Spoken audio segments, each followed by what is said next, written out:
Greetings, class. We are going to be sharing on Chapter 2, titled You Ain't Making Me Right, the Culturally Sustaining Pedagogies in Black Youth's Performances of Resistance. All right, I am Sarah. I'm an elementary education endorsement. I am currently in a second grade classroom here in Spokane.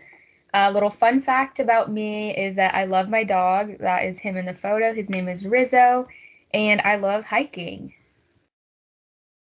Hi, everyone. My name is Emma. I am pursuing a library media endorsement in my dream to become a school librarian with Seattle Public Schools. And something you may not know about me is I absolutely love all types of crafting.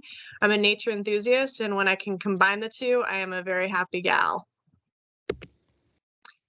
We wanted to begin our presentation by offering up kind of a framework for this book. I know that the previous presenters may have described how the book is broken up into two different sections. This first section, which is starting with chapter 2, is all about the present. So it's describing a map of where we are in our collective work with CSP, and it's going to be providing us with research on the ways in which we have enacted CSP through both our students, teachers, and schools. This slide is just kind of showing a framework of how we are going to be sharing the material today, but we both thought it would be important to introduce you to the author. Here is a photo of her on this slide. Her name is Valerie Kinloch, and she's currently the Dean of Education and a professor at the University of Pittsburgh. Her scholarship examines the literacies and community engagements of youth and adults, both in and outside of school, hence this chapter. And she's also an award-winning and critically acclaimed author of publications that are really centered around topics of race, place, literacy, and equity. I'm going to start our presentation by introducing the case study to you, as well as the question of inquiry that's guiding Kinloch's research into the literary engagements and classroom performances of these two students we're going to get to know better. And then I will be showing you the shifting of the focus through the CSP sort of framework and how it changed the perspectives and attitudes of two different students. And then we'll go over kind of the impact of the CSP classroom and what that can look like and what that can do for students. And then we just have some concluding remarks, and then we have 2 discussion questions for you guys. All right. So the chapter starts off by introducing us to 2 different students. I'm going to go ahead and get started with Christina. Christina has been described as an 18-year-old African-Jamaican female, and she was a senior at Perennial High School when Kinloch met her, and she started working with Christina during her senior level English class during the 2006 and 2007 academic year. Just to give context as to the school that she was at, Perennial High School is located in the northeastern United States, and Kinloch described it as a Title I empowerment school with interdisciplinary curriculum, extended day program, and multi-year arts and language requirements. It has grades 9 through 12, about 330 students, so relatively small, and 24 teachers.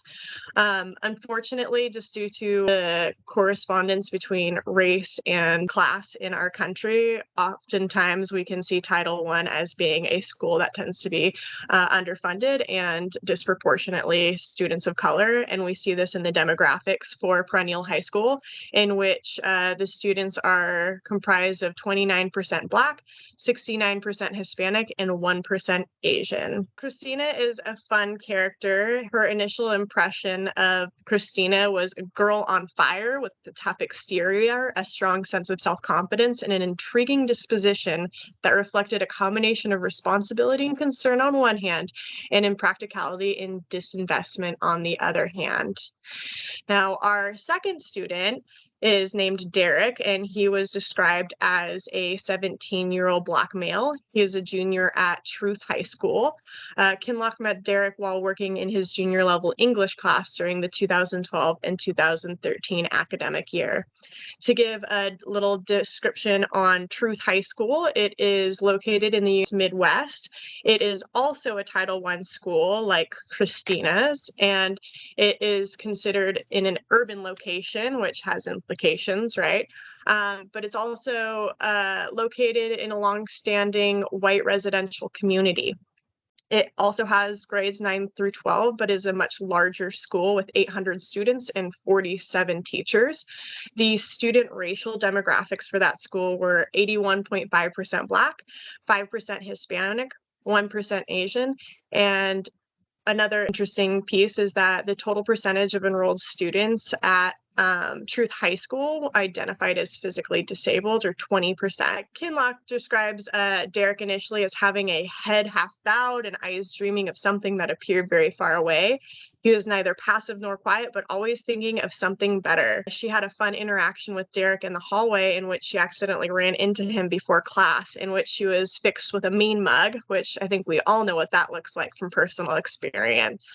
These descriptions of these two students really introduce this idea of performances of resistance, and youth resistance is directly connected to constraints imposed upon them by what Kinloch describes as a monocultural and monolingual society based on white middle-class norms of language and cultural being. These resistances or performances of resistance take many different forms, from eye rolling and sharp verbal responses, silence, disinterested disposition, absence, among other things. For Christina and Derek, when they were introduced to the concept of writing for class, Christina said, "You ain't making me write, I don't write." And Derek said, "I ain't into that writing," which kind of clearly explains that they did not see themselves as writers and had absolutely no interest in engaging in that. Kinloch's interpretation of this performance of resistance is representing the ways of surviving in a world of peers and adults who often misunderstood, criticized, or dismissed her. Unfortunately, Christina reinforces that sentiment on page 32 of the chapter when she says, "I could have learned if I was not so bad. I'm not understood in this school, and that light comes out in how I act and talk and even write. I'm working on it. It's hard when nobody listens to you or wants you around." Kinloch explains that this confession is really situated in the painful reality that both of these students have to experience, which is that their cultural and linguistic ways of being were not worth accepting, honoring, and affirming because they did not act, write, or talk like those who enjoyed the benefits of white privilege. Furthermore, Kinloch discusses the implications behind youth performances of resistance when it comes to educators experiencing them. On page 27, she just says how educators read these performances, however, is crucial to the ways they come to know, hear, and see young people beyond assumed personas and stereotyped images. And in light of the complex ways young people get positioned within dominant discourses about fail and underachievement. For me, these performances are connected to the reality that Derek and Christina do not see themselves as writers inside school, and that school, e.g., the education system, standardized curricula, and the controlling white gaze has contributed to creating and sustaining these resistances. Given this context, it's very clear why Christina and Derek are not willing to write and the battle getting them to engage as writers in class. This examination of the performances of resistance and the case studies that we're going to be learning a little bit more about was stemming from this question of inquiry, which is, what is the import of CSP on the literacy engagements of young people who resist being seen as writers inside school? So Sarah is going to go ahead and let us know how CSP has been helping to make writers of them. All right, so these students that Emma just referenced, Christina and Derek, they both started this CSP experiment framework with Kinloch, and they were both at a point of academic failure. They felt like failures. They were treated that way. They had no reason to keep trying and to keep putting themselves out there, because at every turn, whether it was their peers or teachers, they were being told that what they were doing wasn't good enough or it wasn't being done right. And their language, they weren't speaking correct. Just everything that they were doing was wrong. But within the CSP framework, they were both able to see that it's the system that has a problem and it's not them, and that they are actually capable of so much more than the education system has led them to believe. So CSP is essentially the disruption of the status quo that has allowed that dominant narrative to thrive. The what of CSP and how that works in a classroom setting is it's a different way of teaching those students who have been historically just pushed to the side and made that inferior, superior kind of balance within a classroom setting. And it puts them at the center of the classroom. And it really gives them the complete opportunity to just flourish and grow and just be who they really are. With Kinloch in the classroom, it was likely the first time that either student has ever really been encouraged to use their culture and experiences without also then critiquing it and telling them what was wrong with it, or like, you can't talk like that, this is the proper way of speaking. And they were shown that like they were valuable as they are and they don't need to be changed or adjusted in any ways. So that's the main point of CSP. And by the end of this writing course with her, they were both significantly changed and their outlooks had shifted to see that they were in this system not built for them, but that doesn't mean that they can't succeed at the same time. Their peers are also there who are experiencing the same things and that they're just really not alone in this.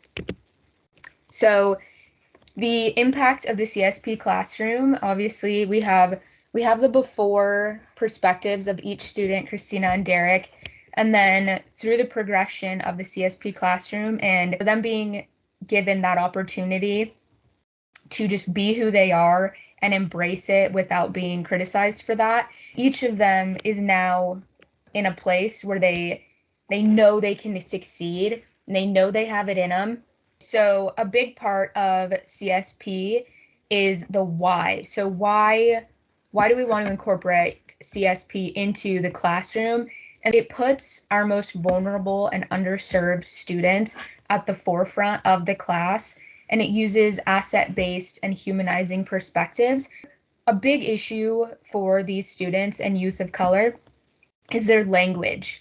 And their language to them is a huge part of their identity. But in the school setting, we are telling them that that's incorrect, that's poor grammar, all these different things to just knock them down. When in reality, we can still grade and assess their quality of writing without telling them that they can't speak that way. So for our conclusion, the main gist of this, how we can incorporate CSP into the classroom, gets especially necessary in this current climate that we are in. So first and foremost, it's absolutely crucial to understand that racism and oppression are very much present and alive in our education settings. And it's something that impacts students and even teachers on different levels and in different ways. Once we are fully able to recognize and acknowledge that, we will then be able to give these students the education and the respect that they deserve and have not been getting historically. Teachers and just educators in general, through the deconstruction of these ideas and stereotypes that students of color are more likely to fail. These are the stereotypes that have been preventing students from seriously engaging in classrooms and increasing their own knowledge. Through this, if we are able to do this at least, we will finally be able to push our students to success. Now for our favorite part, the discussion questions. Question number 1 is, when have you encountered a performance of resistance with a student and how did you respond? So what we're hoping that you think about is a specific incident. And if you have not yet had one because you do not have a lot of experience within the school system, trying to think about maybe how you would respond if you did encounter one.